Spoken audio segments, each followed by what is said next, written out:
Odia net achievers YouTube ଚ୍ୟାନେଲର ଅନ୍ୟ ଏକ ନୂଆ ଭିଡ଼ିଓକୁ ଆପଣମାନଙ୍କୁ ସ୍ୱାଗତ। ଆମର ଯେଉଁ ଜ୍ଞାନ କଳ୍ପ ସିରିଜ ଚାଲିଛି, କୃପାସାଗର ସାହୁଙ୍କ ବିଷୟରେ ଆଲୋଚନା କରିବା। ଏଇଟା ଆମର ସେକେଣ୍ଡ ପାର୍ଟ। ଭିଡ଼ିଓ ଭଲ ଲାଗୁଥିଲେ ଓଡ଼ିଆ ନେଟ୍ ଆଚିଭର୍ସ ୟୁଟ୍ୟୁବ ଚ୍ୟାନେଲକୁ ସବସ୍କ୍ରାଇବ କରନ୍ତୁ, ଭିଡ଼ିଓକୁ ଲାଇକ୍ କରନ୍ତୁ, ସେୟାର କରନ୍ତୁ। ପିଡ଼ିଏଫ୍ ପାଇବାକୁ ଚାହୁଁଥିଲେ ଓଡ଼ିଆ ନେଟ୍ ଆଚିଭର୍ସ ଟେଲିଗ୍ରାମ ଚ୍ୟାନେଲରେ ଜଏନ୍ ହୁଅନ୍ତୁ। ଆସନ୍ତୁ ଆଲୋଚନା କରିବା କୃପାସାଗର ସାହୁଙ୍କ ସମ୍ପର୍କରେ। କୃପାସାଗର ସାହୁ 16 ଜୁଲାଇ 1952 ମସିହାରେ ଜନ୍ମଗ୍ରହଣ କରିଥିଲେ। କେବେ ଜନ୍ମଗ୍ରହଣ କରିଥିଲେ? 16 ଜୁଲାଇ 1952 ମସିହାରେ ଜନ୍ମଗ୍ରହଣ କରିଥିଲେ। ଓଡ଼ିଶା ସାହିତ୍ୟ ଏକାଡେମୀ ପୁରସ୍କାର ପ୍ରାପ୍ତ ସାହିତ୍ୟିକ। କୃପାସାଗର ସାହୁ ହେଉଛନ୍ତି ଜଣେ ଓଡ଼ିଶା ସାହିତ୍ୟ ଏକାଡେମୀ ପୁରସ୍କାର ପ୍ରାପ୍ତ ସାହିତ୍ୟିକ। ତାହେଲେ ସେ ଓଡ଼ିଶା ସାହିତ୍ୟ ଏକାଡେମୀ ପୁରସ୍କାର ପାଇଛନ୍ତି। କବିତାରୁ ଆରମ୍ଭ ହୋଇଥିବା ସାହିତ୍ୟ ସର୍ଜନା କ୍ରମେ ଗଳ୍ପ, ଉପନ୍ୟାସ ଆଡ଼କୁ କାୟା ବିସ୍ତାର କରିଛି। ତାହେଲେ ତାଙ୍କର ଲେଖନୀ ଆରମ୍ଭ ହୋଇଥିଲା କବିତାରୁ, ପରେ ଗଳ୍ପ ଏବଂ ଉପନ୍ୟାସ ଆଡ଼କୁ ଗତି କରିଥିଲା। ଉତ୍କଳ ବିଶ୍ୱବିଦ୍ୟାଳୟରୁ ସ୍ନାତକୋତ୍ତର ପାଠ ପଢ଼ିଥିଲେ। କୋଉଠି ପାଠ ପଢ଼ିଥିଲେ? ଉତ୍କଳ ବିଶ୍ୱବିଦ୍ୟାଳୟରୁ ସ୍ନାତକୋତ୍ତର ପାଠ ପଢ଼ିଥିଲେ।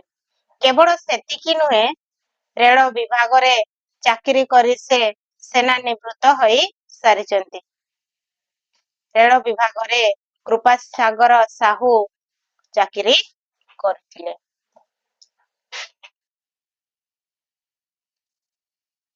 ତାଙ୍କର ଜନ୍ମ 16 ଜୁଲାଇ 1952 ମସିହାରେ ଜନ୍ମଗ୍ରହଣ କରିଥିଲେ। ମଠକରଗଡ଼ା କାମାକ୍ଷାନଗର ଢେଙ୍କାନାଳ ଠାରେ ଜନ୍ମଗ୍ରହଣ କରିଥିଲେ। କୃପାସାଗର ସାହୁ 16 ଜୁଲାଇ 1952 ମସିହା ମଠକରଗଡ଼ା କାମାକ୍ଷାନଗର ଢେଙ୍କାନାଳ ଜିଲ୍ଲାରେ ଜନ୍ମଗ୍ରହଣ କରିଥିଲେ। ତାଙ୍କର ଶିକ୍ଷାନୁଷ୍ଠାନ କୋଉଠି ଥିଲା?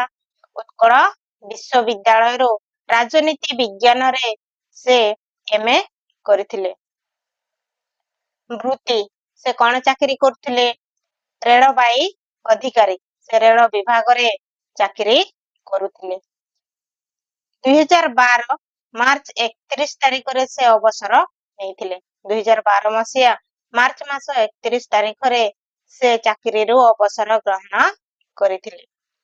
ତାଙ୍କର 2ଟି କବିତା ସଂକଳନ, 3ଟି ଶିଶୁ ସାହିତ୍ୟ ସଂକଳନ, 7ଟି ଉପନ୍ୟାସ ଓ 17ଟି କ୍ଷୁଦ୍ର ଗଳ୍ପ ସଂକଳନ ରହିଛି। ମୋଟାମୋଟି କହିବାକୁ ଗଲେ 30ଟି ସୃଷ୍ଟି ତାଙ୍କର। କବିତା, ତାଙ୍କର 2ଟି କବିତା ସଂକଳନ କଣ କଣ? ଉପରେ ଫର୍ଚ୍ଚା ଆକାଶ, ଉପରେ ଫର୍ଚ୍ଚା ଆକାଶ ତଳେ ବସୁମାତା 1 2।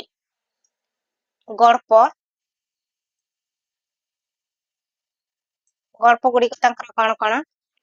କାହାଣୀ 1998, କାହାଣୀ 2005,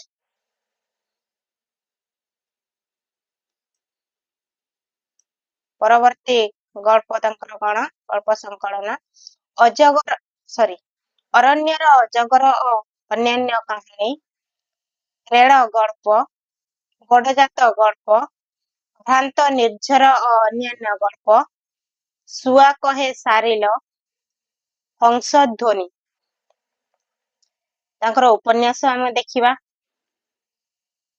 ଉପନ୍ୟାସ ଗୁଡ଼ିକ କଣ କଣ? ଶେଷ ଶରତ, ଶ୍ରାବଣର ସକାଳ, ଝରା ପତ୍ରର ଝଡ଼, କରମଣ୍ଡଳ ଏକ୍ସପ୍ରେସ ଇତ୍ୟାଦି। ତାଙ୍କର ଶିଶୁ ସାହିତ୍ୟ କଣ କଣ? ନାମ ରେଳଗାଡ଼ି। ତାଙ୍କର ଶିଶୁ ସାହିତ୍ୟ ନାମ ରେଳଗାଡ଼ି। ପୁରସ୍କାର କଣ ପାଇଛନ୍ତି? କୃପାସାଗର ସାହୁ କଣ ପୁରସ୍କାର ପାଇଛନ୍ତି? ଓଡ଼ିଶା ସାହିତ୍ୟ ଏକାଡେମୀ ପୁରସ୍କାର 2009 ମସିହାରେ, ଶେଷ ଶରତ ପାଇଁ 2009 ମସିହାରେ ଓଡ଼ିଶା ସାହିତ୍ୟ ଏକାଡେମୀ ପୁରସ୍କାର ପାଇଛନ୍ତି। ପରବର୍ତ୍ତୀ ପୁରସ୍କାର ତାଙ୍କର କଣ? ବୀଣାପାଣି କଥା ସାହିତ୍ୟ ପୁରସ୍କାର 2019 ମସିହାରେ ବୀଣାପାଣି କଥା ସାହିତ୍ୟ ପୁରସ୍କାର 2019 ମସିହା ଗଙ୍ଗାଧର ରଥ ଫାଉଣ୍ଡେସନ ଦ୍ୱାରା ପ୍ରଦତ୍ତ। ଗଙ୍ଗାଧର ରଥ ଫାଉଣ୍ଡେସନ ଦ୍ୱାରା ତାଙ୍କୁ ଦିଆଯାଇଥିଲା ବୀଣାପାଣି କଥା ସାହିତ୍ୟ ପୁରସ୍କାର। ଇଏ ଥିଲା କୃପାସାଗର ସାହୁଙ୍କ ବିଷୟରେ। ଭିଡିଓଟିକୁ ଆପଣମାନେ ଦେଖିବେ। ଭିଡିଓ ଭଲ ଲାଗିଲେ ଲାଇକ୍ କରିବେ, ସେୟାର କରିବେ ଏବଂ ଚ୍ୟାନେଲକୁ ନିହାତି ସବସ୍କ୍ରାଇବ କରିକି ରଖିବେ। ଧନ୍ୟବାଦ।